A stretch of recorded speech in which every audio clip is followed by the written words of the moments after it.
लुप्तता की कगार पर खड़ा जम्बूद्वीप का रहस्यमय ज्ञान। दोस्तों, आज के समय में हम जिस महाद्वीप में रहते हैं उसे एशिया कहा जाता है, लेकिन जो महाद्वीप हजारों वर्षों से जम्बूद्वीप कहा जाता था उसका नाम कुछ सदियों पहले बदलकर एशिया कर दिया गया।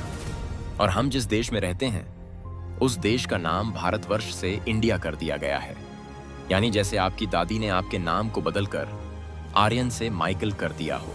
और ऐसे बहुत सारे शहर, गांव, नदियां, पर्वत और प्रदेशों के नाम बदल दिए गए ताकि हम अपनी असलियत को भूल जाए।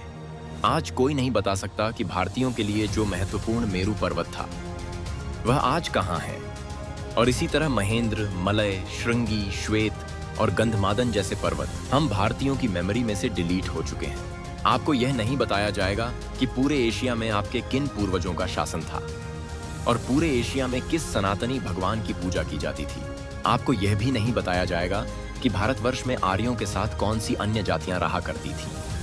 अरे, आपसे यह भी छुपाया जाएगा कि जम्बूद्वीप का नाम कैसे पड़ा और क्यों पड़ा। तो इससे पहले कि हम यह भी भूल जाएं कि हम सनातन धर्मी थे, आइए हम अपनी मेमोरी को रिस्टोर करने का प्रयास करें। दोस्तों, जम्बूद्वीप का नाम कैसे पड़ा? इस प्रश्न के उत्तर में बताया जाता है कि जम्बूद्वीप का नाम, इस महाद्वीप में जामुन के पेड़ अधिक थे, इसलिए इस द्वीप का नाम जम्बूद्वीप पड़ा। लेकिन यह बात सत्य नहीं है, क्योंकि जम्बूद्वीप में यानी कि एशिया में सबसे अधिक बांस, सागवान, नीम, पीपल, बरगद और आम के वृक्ष पाए जाते हैं। जामुन के पेड़ का नंबर इसमें कहीं भी नहीं आता है। तो यह बात बिल्कुल भी नहीं मानी जा सकती कि जम्बूद्वीप का नाम जामुन के पेड़ों की अधिकता के कारण पड़ा होगा। फिर यह बात कहां से आई कि जम्बूद्वीप का नाम जामुन के पेड़ के ऊपर से पड़ा है? तो यह बात महाभारत के भीष्म पर्व के अध्याय 7 में से ली गई है, जिसमें संजय धृतराष्ट्र को बताते हुए कहते हैं कि नीलगिरी पर्वत के दक्षिण और निषद्ध पर्वत के उत्तर सुदर्शन नामक एक विशाल जामुन का वृक्ष है। उसी के नाम पर यह सनातन प्रदेश जम्बूद्वीप के नाम से विख्यात है। हे भरत श्रेष्ठ, उस वृक्षराज की ऊंचाई 1100 योजन है। उसकी ऊंचाई स्वर्गलोक को स्पर्श करती हुई सी प्रतीत होती है। उसके फलों में जब रस आ जाता है, अर्थात जब वे पक जाते हैं, तब अपने आप टूट कर गिर जाते हैं। उन फलों की लंबाई 2500 अरथ ने मानी गई है।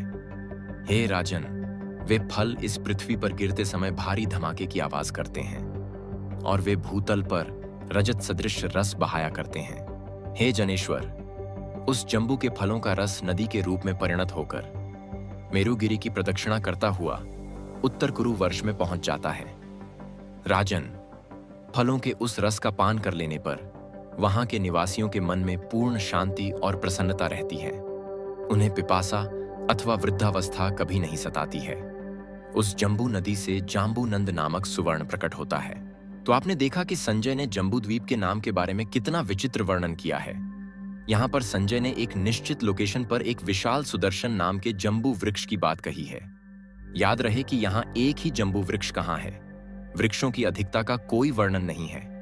और इसी बात को आधार बनाते हुए लोगों ने कहना शुरू कर दिया कि जम्बूद्वीप का नाम जामुन के पेड़ों की अधिकता के कारण पड़ा है। लोगों ने यह जानने का प्रयास तक नहीं किया कि संजय आखिर में कहना क्या चाहते हैं। संजय यहाँ वृक्ष की बात नहीं कर रहे हैं, क्योंकि कोई भी वृक्ष इतना बड़ा नहीं हो सकता और वृक्ष के ऊपर से फल गिरने से धमाके की आवाज नहीं हो सकती और उस फल में से रजत यानी कि चांदी जैसा सफेद रस निकलता है। यदि जामुन के फल में से रस निकलता है तो वह जामुनी रंग का होगा, चांदी जैसे सफेद रंग का नहीं। और उस रस में से एक पूरी नदी बहने लगे, यह बात मानने योग्य नहीं है। फिर यह नदी मेरू पर्वत की प्रदक्षिणा करती हुई उत्तर कुरु प्रदेश में प्रवेश करती है, जहां उस नदी में से जाम्बूनंद नाम का सोना प्रकट होता है। भला जामुन के रस की नदी में से सोना कैसे प्रकट हो सकता है? तो यहाँ पर संजय हमें कुछ और ही बात बताना चाहते हैं। और इस बात को जानने के लिए हमें नीलगिरी पर्वत और निषद्ध पर्वत की लोकेशन को पता करना होगा। और इन पर्वतों का लोकेशन आपको गूगल मैप में नहीं मिलेगा। तो हम कैसे इन पर्वतों का लोकेशन पता करें? तो यहाँ आगे बताया गया है कि यह नदी मेरू पर्वत की प्रदक्षिणा करती है। तो सबसे पहले हम मेरू पर्वत के लोकेशन को जानने का प्रयास करते हैं। तो मेरू का संस्कृत में अर्थ होता है उच्च या उन्नत। मेरू का अंग्रेजी में अर्थ होता है माउंटेन पीक, यानी कि पर्वत शिखर। मेरू शब्द के अन्य अर्थ भी है। जिसमें मेरु का अर्थ होता है उच्चतम बिंदु, एक मंदिर का ऊंचा शिखर, तथा हम जिस जपमाला से जप करते हैं उसके सभी मनकों में सबसे बड़ा मनका, जो सब मनकों के ऊपर होता है, उसे मेरु कहते हैं। तो मेरु पर्वत यानी कि ऐसा पर्वत जो सभी पर्वतों में सबसे उच्चतम हो। तो जम्बू द्वीप में ऐसा कौन सा पर्वत है जो सभी पर्वतों में सबसे ऊंचा है? तो क्या आप भी वही सोच रहे हैं जो मैं सोच रहा हूं? जी हां, आप सही सोच रहे हैं। सबसे ऊंचा पर्वत है माउंट एवरेस्ट।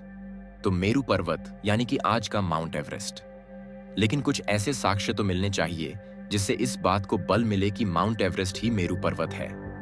तो मेरु पर्वत के बारे में भीष्म पर्व में ही बताया गया है कि मेरु पर्वत के दक्षिण में जम्मू द्वीप का भारत है, उत्तर में उत्तर कुरु वर्ष है, पूर्व में भद्राश्च वर्ष है और पश्चिम में केतुमाल वर्ष है। तो माउंट एवरेस्ट को यदि हम मेरु पर्वत माने जो सबसे ऊंचा भी है, तो उसके दक्षिण में भारतवर्ष है। यह एकदम सटीक बैठता है। उसके उत्तर में उत्तर कुरु वर्ष है, यानी कि आज का तिब्बत। लेकिन हम कैसे माने कि तिब्बत ही उत्तर कुरु वर्ष है, जहां से जामुन के रस की नदी बहती है? तो संजय उत्तर कुरु वर्ष के बारे में बताते हैं कि उत्तर कुरु वर्ष के लोग जाम्बूनंद नाम के सोने के आभूषण देवताओं को पहनाते हैं, और वे लोग जो आभूषण पहनते हैं वे इंद्रगोप के जैसे लाल रंग के दिखाई देते हैं। तो आप कहेंगे कि यह इंद्रगोप क्या है? तो यह इंद्रगोप एक लाल रंग का कीमती रत्न पत्थर है जिसे कर्नीलियन स्टोन कहा जाता है, जिससे बने आभूषण हड़प्पा और सिंधु घाटी सभ्यता के लोग पहनते थे और इसका निर्यात दुनिया के कई देशों में करते थे। आगे संजय बताते हैं कि उत्तर कुरु वर्ष के लोगों का रंग उगते हुए सूर्य के जैसा लाल है।